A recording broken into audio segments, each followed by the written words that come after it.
Hi everyone, I'm Dr. Weck and I'm the proud principal of Westmont High School.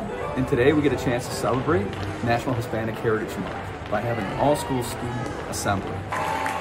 This celebration isn't just about looking back at history.